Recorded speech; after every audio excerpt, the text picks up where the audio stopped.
اللہ تعالیٰ کے پاک نام سے اپنے آج کے سبق کا آغاز کرتے ہیں۔ پارہ نمبر 3 ہے سورہ البقرہ، آیت نمبر 255 255۔ ارشاد باری تعالیٰ ہے، اللہ لا الہ الا هو الحی القیوم لا تأخذہ سنۃ ولا نوم لہ ما فی السماوات وما فی الارض من ذا الذی یشفع عندہ الا بإذنہ یعلم ما بین ایدیہم وما خلفہم ولا یحیطون بشیء من علمہ الا بما شاء وسع کرسیہ السماوات والارض ولا یؤودہ حفظہما وہو العلی العظیم۔ لفظی ترجمہ ہے، اللہ اللہ تعالیٰ، لا نہیں، الہ کوئی معبود، الا مگر ہوا وہی، الحی ہمیشہ زندہ ہے، القیوم ہر چیز کو قائم رکھنے والا ہے، لا تأخذہ نہیں پکڑتی اس کو، سنۃ اونگ، ولا اور نہ نوم نیند، لہو اسی کے لیے ہے، ما فی السماواتی جو کچھ آسمانوں میں ہے، وما فی الارض اور جو زمین میں ہے، من کون ہے، ذا الذی وہ جو یشفع سفارش کر سکے، عندہ اس کے پاس، الا باذنی مگر اس کی اجازت کے ساتھ، یعلم وہ جانتا ہے، ما جو بین ایدیہم ان کے آگے ہے، وما اور جو خلفہم ان کے پیچھے ہے، ولا اور نہیں، یحیطون وہ احاطہ کر سکتے، بشیء کسی چیز کا، من علمہ ہی اس کے علم میں سے، الا مگر بما شاء اس کے ساتھ جو وہ چاہے، وسع کرسیہ السماواتی سموئے ہوئے ہے اس کی کرسی آسمانوں کو، والارض اور زمین کو، ولا یعودہ اور نہیں تھکاتی اسے، حفظہما حفاظت ان دونوں کی، وہوا اور وہ العلی سب سے بلند، العظیم سب سے بڑا ہے۔ اس آیت مبارکہ کا معروف نام آیت الکرسی ہے۔ آیت الکرسی توحید کے عظیم ترین خزانوں میں سے ہے۔ رسول اللہ صلی اللہ علیہ وآلہ وسلم نے اس آیت کو تمام آیات قرآنی کا سردار قرار دیا ہے۔ حضرت ابو ہریرہ سے روایت ہے، رسول اللہ صلی اللہ علیہ وآلہ وسلم نے فرمایا، ہر شے کی ایک چوٹی ہوتی ہے اور یقیناً قرآن حکیم کی چوٹی سورہ البقرہ ہے۔ اس میں ایک آیت ہے جو آیات قرآنی کی سردار ہے، یہ آیت الکرسی ہے۔ تو اس طرح توحید اور خاص طور پر توحید فی الصفات کے موضوع پر قرآن کریم کی عظیم ترین آیت آیت الکرسی ہے۔ ہمیں احادیث سے اس آیات مبارکہ کی بہت فضیلت پتہ چلتی ہے۔ رسول اللہ صلی اللہ علیہ وآلہ وسلم نے فرمایا، سورہ البقرہ میں ایک آیت ہے جو قرآن کریم کی تمام آیتوں کی سردار ہے، جس گھر میں وہ پڑھی جائے وہاں سے شیطان بھاگ جاتا ہے، وہ آیت آیت الکرسی ہے۔ اسی طرح ایک دوسری روایت میں رسول اللہ صلی اللہ علیہ وآلہ وسلم نے فرمایا، بستر پر لیٹتے وقت آیت الکرسی پڑھنے والے کے ساتھ ایک محافظ فرشتہ مقرر کر دیا جاتا ہے۔ ایک اور روایت میں آپ صلی اللہ علیہ وآلہ وسلم نے فرمایا کہ نماز کے بعد آیت الکرسی پڑھنے والے اور جنت کے درمیان صرف موت حائل ہوتی ہے۔ ایک اور روایت میں رسول اللہ صلی اللہ علیہ وآلہ وسلم نے فرمایا کہ اس اللہ کی قسم جس کے ہاتھ میں میری جان ہے، آیت الکرسی کی زبان ہوگی اور ہونٹ ہوں گے، اور قیامت کے روز یہ بادشاہی حقیقی کی تقدیس بیان کرے گی اور عرش کے پائے سے لگی ہوگی۔ ان تمام احادیث مبارکہ سے ہمیں آیت الکرسی کی اہمیت کا پتہ چلتا ہے۔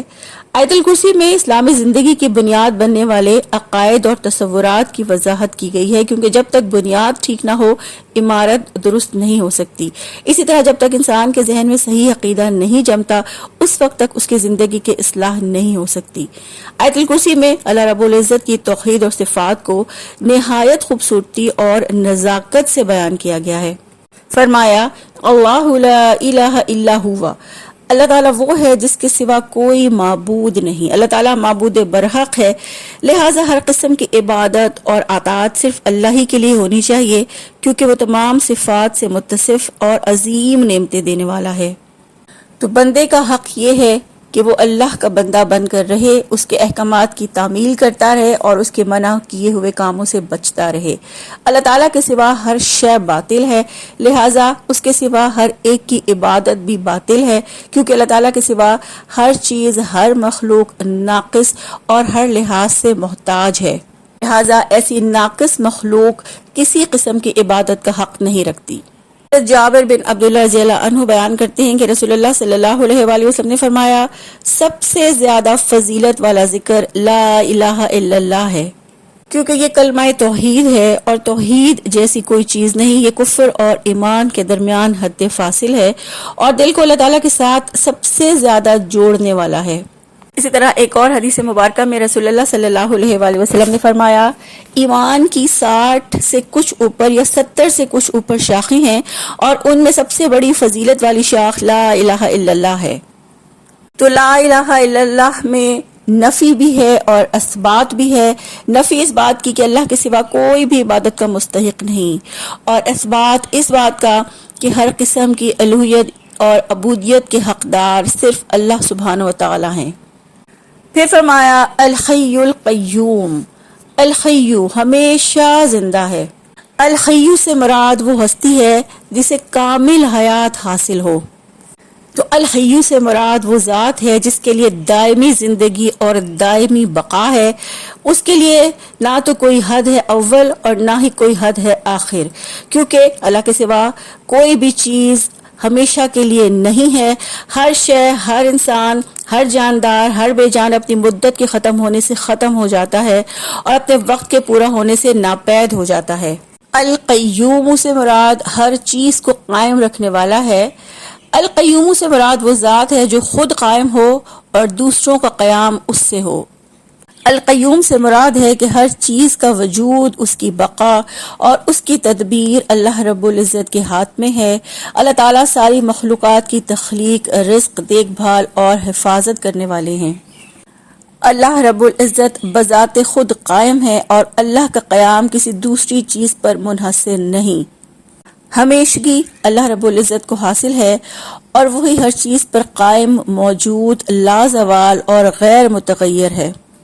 تو ہمیں پتہ چلتا ہے کہ القیوم میں دو باتیں ہیں، ایک تو یہ کہ اللہ رب العزت از خود قائم ہے، اور دوسرا یہ کہ پوری کائنات کا قیام اللہ کے ہاتھ میں ہے۔ پھر فرمایا لا تأخذہ سنۃ ولا نوم، اس کو نہ اونگ آتی ہے اور نہ ہی نیند۔ اس کا مطلب ہے کہ اللہ رب العزت اونگ، غفلت، نیند اور بے خبری سے پوری طرح پاک ہے، اسی لیے وہ ہر چیز کا نگہبان، نگرانی کرنے والا ہے۔ حدیث مبارکہ میں ہے کہ ایک بار رسول اللہ صلی اللہ علیہ وآلہ وسلم نے کھڑے ہو کر صحابہ کرام کو 4 باتیں بتائیں۔ اللہ تعالیٰ سوتا نہیں، نہ نیند اس کے لائق ہے، وہ ترازو کا محافظ ہے، جس کے لیے چاہے جھکا دے، جس کے لیے چاہے نہ جھکائے۔ دن کے اعمال رات سے پہلے اور رات کے اعمال دن سے پہلے اس کی طرف لے جائے جاتے ہیں۔ اس کے سامنے نور یا آگ کے پردے ہیں، اگر وہ ہٹ جائیں تو اللہ کے چہرے کی تجلیاں ان تمام چیزوں کو جلا دیں جن تک اس کی نگاہ پہنچے۔ تو کائنات کا محافظ اور نگران وہی ہو سکتا ہے جو ہمیشہ بیدار ہو، غافل نہ رہے، سستی نہ رہے اور تھکن سے بھی ماورا ہو۔ جبکہ ہم دیکھتے ہیں کہ مختلف مذاہب میں ان کے دیوتا نیند سے جھوم بھی جاتے ہیں اور سونے بھی لگتے ہیں، اور اسی طرح غفلت کی حالت میں ان سے طرح طرح کی غلطیاں ہوتی ہیں۔ اور اسی طرح مسیحیوں اور یہود کا بھی یہی عقیدہ ہے کہ اللہ تعالیٰ نے جب 6 روز میں آسمان اور زمین کو بنایا تو 7ویں دن اسے سستانے اور آرام کرنے کی ضرورت پڑ گئی، جو کہ باطل عقیدہ ہے۔ پھر فرمایا لہو ما فی السماوات و ما فی الارض، جو کچھ آسمانوں میں ہے اور جو کچھ زمین میں ہے وہ سب اسی کا ہے۔ اللہ تعالیٰ زمین اور آسمان کا مالک ہے اور باقی سب مملوک ہے، وہ خالق ہے اور باقی مخلوق، وہ رازق ہے اور باقی سب مرزوق۔ جو کچھ آسمانوں میں ہے اور جو کچھ زمین میں ہے اسی کا ہے، اور اس میں اس کا کوئی شریک نہیں ہے۔ تو ملکیت اور تخلیق کے اعتبار سے جو کچھ آسمان اور زمین میں ہے سب اللہ رب العزت کا ہے۔ اللہ تعالیٰ ہر چیز کا مالک ہے، اس کی ملکیت کسی حد میں محدود نہیں، اس کی ملکیت کسی شرط کے ساتھ مشروط نہیں، اس کی ملکیت میں اس کا کوئی شریک نہیں، اور اللہ کی ملکیت کبھی ختم ہونے والی نہیں۔ پھر فرمایا من ذا الذی یشفع عندہ الا باذنہ، کون ہے جو اس کی اجازت کے بغیر اس کی جناب میں سفارش کرے۔ آیت کے اس حصے میں اللہ تعالیٰ کی عظمت و جلال اور کبریائی کا بیان ہے کہ روز قیامت کوئی اس کی اجازت کے بغیر اس کے حضور شفاعت یا سفارش کرنے کی جسارت نہیں کر پائے گا۔ سورہ الانبیاء کی آیت نمبر 28 میں اللہ تعالیٰ فرماتے ہیں اور وہ سفارش نہیں کرتے مگر اس کے لیے جسے اللہ پسند کرے۔ روز قیامت کوئی شفاعت، کوئی سفارش نہیں کر سکتا کیونکہ اللہ تعالیٰ شفاعت کا مالک ہے، لیکن وہ جب چاہے گا تو جس بندے پر رحم کرے گا اس کے حق میں شفاعت کی اجازت دے گا، اجازت ملنے سے پہلے کوئی بھی شفاعت نہیں کر سکے گا۔ اس آیت کے حصے میں اللہ تعالیٰ کی بادشاہت اور کبریائی عظمت کی سب سے بڑی دلیل ہے کہ کسی کے لیے بھی یہ ممکن نہیں کہ وہ اس کے حضور اس کی اجازت کے بغیر شفاعت کرنے کی خاطر آگے بڑھے۔ یہ آیت اللہ تعالیٰ کے حکم سے شفاعت کے ہونے پر دلالت کرتی ہے، اور یہاں ہمیں یہ بھی پتہ چلتا ہے کہ اللہ تعالیٰ جسے شفاعت کی اجازت دیں گے وہی اللہ کے حکم سے شفاعت کر سکے گا، اور جس کے حق میں اللہ اجازت دیں گے اسی کے حق میں اللہ شفاعت قبول کریں گے۔ صحیح بخاری کی ایک طویل حدیث 7410 سے ہمیں شفاعت کے بارے میں پتہ چلتا ہے، جس کا مفہوم یہ ہے کہ رسول اللہ صلی اللہ علیہ وآلہ وسلم جب دیکھیں گے کہ دوزخ میں ان کی امت کی کثیر تعداد ہے تو وہ اللہ تعالیٰ کو ایک طویل سجدہ کریں گے، اور پھر اللہ تعالیٰ انہیں شفاعت کا حق دیں گے۔ پھر رسول اللہ صلی اللہ علیہ وآلہ وسلم اللہ تعالیٰ کے حکم سے بہت سے جہنمیوں کو جہنم سے نکال کر جنت میں لے جائیں گے، پھر اسی طرح دوبارہ سجدہ کریں گے، اور پھر یہ عمل اس وقت تک جاری رہے گا جب تک دوزخ میں صرف وہی لوگ رہ جائیں گے جو دوزخ میں ہی ہمیشہ رہنے کے لائق ہیں، یعنی کافر اور مشرک۔ حضرت انس رضی اللہ عنہ فرماتے ہیں کہ رسول اللہ صلی اللہ علیہ وآلہ وسلم نے فرمایا کہ دوزخ سے وہ لوگ بھی نکال لیے جائیں گے جنہوں نے لا الہ الا اللہ کہا ہوگا اور ان کے دل میں چیونٹی کے برابر بھی ایمان ہوگا۔ اس طرح اس حدیث مبارکہ سے ہمیں یہ پتہ چلتا ہے کہ اللہ رب العزت رسول اللہ صلی اللہ علیہ وآلہ وسلم کو شفاعت کا حق دیں گے، اور پھر رسول اللہ صلی اللہ علیہ وآلہ وسلم اپنی امت کے حق میں اللہ کے حضور سفارش کریں گے۔ پھر فرمایا یعلم ما بین ایدیہم وما خلفہم، وہ جانتا ہے جو ان کے آگے ہے اور جو ان کے پیچھے ہے۔ یعلم سے ہمیں یہ پتہ چلتا ہے کہ اللہ تعالیٰ کا علم کامل ہے، وہ ماضی، حال اور مستقبل کا علم رکھتا ہے، وہ ہر ظاہر اور باطن کا علم رکھتا ہے، ہر حاضر اور غائب کا علم رکھتا ہے۔ اللہ کی علیم ہونے کا عقیدہ مومن کو ہر بدی اور ہر ظلم سے روکتا ہے۔ اس طرح مومن اپنے اعمال میں حد درجے محتاط ہوتا ہے، اس کی سوچ، گفتگو، تعلقات، حقوق و فرائض کی ادائیگی، وہ سب معاملات میں اپنے آپ کو رب کے سامنے محسوس کرتا ہے، کیونکہ وہ یقین رکھتا ہے کہ میرا رب علیم ہے، وہ سب کچھ جانتا ہے اور مجھ سے حساب لے گا۔ اللہ رب العزت انسانوں کے ماضی، مستقبل کے حالات اور معاملات کی تفصیل جانتا ہے، یعنی اگلے، پچھلے، حاضر، غائب سب کا علم رکھتا ہے۔ کوئی چیز اللہ سے چھپی ہوئی نہیں ہے، اللہ سارے معاملات جانتا ہے۔ اللہ تعالیٰ ہر چیز کا اپنے علم سے احاطہ کیے ہوئے ہے، تمام مخلوقات کے سب احوال سے آگاہ ہے۔ پھر فرمایا وَلَا يُحِيطُونَ بِشَيْءٍ مِّنْ عِلْمِهِ إِلَّا بِمَا شَاءَ، اور وہ اس کے علم میں سے کسی چیز کا بھی احاطہ نہیں کر سکتے مگر جتنا وہ چاہے۔ اس سے ہمیں پتہ چلتا ہے کہ اللہ رب العزت کے علم میں سے کوئی چیز انسان کو تب ملتی ہے جب وہ خود دینا چاہے۔ اللہ تعالیٰ کی معلومات کے بارے میں کوئی بھی علم نہیں رکھتا، اس کے بارے میں انسان اتنا ہی جانتا ہے جتنا اللہ نے خود علم دیا۔ اللہ تعالیٰ کے علم سے کوئی چیز انسان کو تب ملتی ہے جب اللہ رب العزت اس کو وہ یہ علم دیتا ہے۔ انسان کا علم محدود ہے، اس لیے کوئی بھی اپنے علم سے اللہ تعالیٰ کے اسماء و صفات کا احاطہ نہیں کر سکتا، ماں سوائے اس کے جو علم اللہ نے دے دیا۔ کائنات کی ہر چیز کا کامل اور محیط علم صرف اللہ تعالیٰ کو ہے، اس کے سوا کسی کو نہیں۔ پھر فرمایا وَسِعَ كُرْسِيُّهُ السَّمَاوَاتِ وَالْأَرْضِ، اس کی کرسی آسمانوں اور زمین کو سموئے ہوئے ہے۔ یہاں کرسی کے دو مفہوم ہو سکتے ہیں، ایک تو یہ کہ اس کا اقتدار، اس کی قدرت، اس کا اختیار پوری کائنات کے اوپر حاوی ہے، اور دوسرا یہ کہ اللہ تعالیٰ کے اقتدار کی علامت کے طور پر واقعتاً کوئی مجسم شے بھی ہو سکتی ہے جس کو ہم کرسی کہہ سکیں۔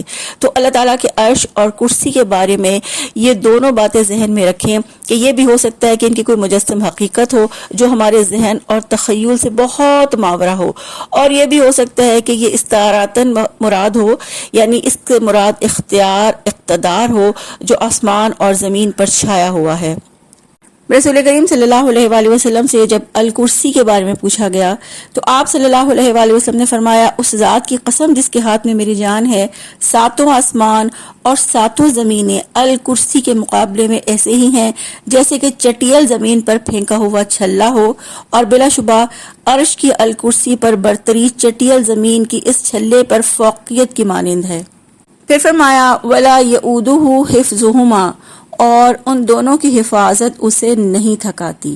اللہ تعالیٰ نے آسمانوں اور زمین کی حفاظت کے ذکر کے بارے میں فرمایا کہ اللہ کو ان کی حفاظت نہیں تھکاتی، یعنی آسمانوں اور زمین کی حفاظت، ان کا تھامنا اس پر ذرا بھی گرا نہیں گزرتا اور اس پر کوئی تھکان طاری نہیں ہوتی۔ سورہ فاطر کی آیت نمبر 41 میں اللہ تعالیٰ فرماتے ہیں یقیناً اللہ تعالیٰ آسمانوں اور زمین کو تھامے ہوئے ہیں تاکہ وہ دونوں ٹل نہ جائیں۔ پھر فرمایا وَهُوَ الْعَلِيُّ الْعَظِيمُ، اور وہی سب سے بلند، سب سے بڑا ہے۔ اللہ تعالیٰ اپنی ذات کے اعتبار سے بہت بلند ہے۔